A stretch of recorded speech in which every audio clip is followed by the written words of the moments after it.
Ketua DPR Bambang Susatyo mengimbau siapapun pemenang pemilu presiden nanti harus merangkul yang kalah. Bambang juga meminta semua pihak kembali mengedepankan kepentingan bangsa yang lebih besar dan mengenyampingkan kepentingan kelompok atau golongan. Saatnya telah tiba untuk kembali merajut perbedaan yang terjadi selama pemilu, pilpres, dan pileg berlangsung.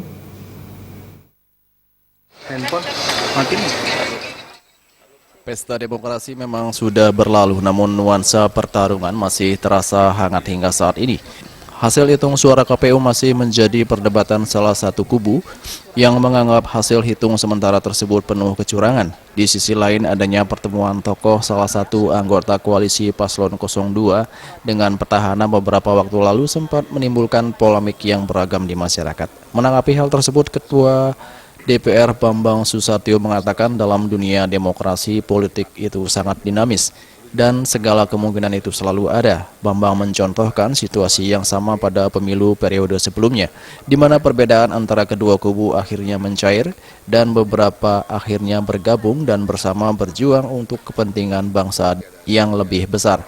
Pemilu kali ini Bambang Susatyo juga berharap hal yang sama, di mana setelah pengumuman hasil hitung perolehan suara oleh KPU nanti, ia menghimbau semua pihak untuk menerima hasilnya. Pihak yang menang merangkul yang kalah dan pihak yang kalah bersedia untuk bekerja sama untuk membangun kembali bangsa ini ke depan. Ia juga berharap semua pihak termasuk elit parpol untuk kembali membangun silaturahmi guna merajut kembali perbedaan yang selama pemilu ini terjadi telah membuat bangsa ini terbelah menjadi dua kubu.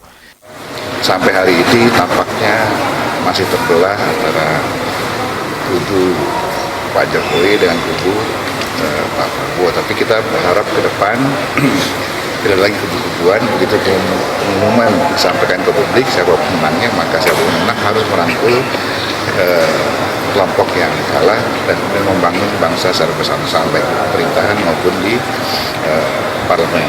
Sudah saatnya kita berdemokrasi secara dewasa dan tunjukkan kepada masyarakat kita ini yang sedang dipercaya oleh rakyat memimpin bangsa ini, dipercaya rakyat menjadi tokoh, pemimpin partai maupun tokoh masyarakat, menunjukkan kenegarawanan kita, jangan membuat rakyat bingung, jangan membuat rakyat ketakutan, jangan membuat rakyat terancam dengan provokasi-provokasi yang seolah bakal ada gesekan, bakal ada demo besar, bakal ada people power.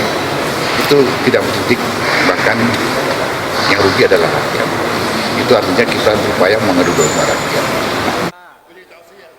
Dari Jakarta, Juli Suwarte dan Ketut Sumadiasa melaporkan.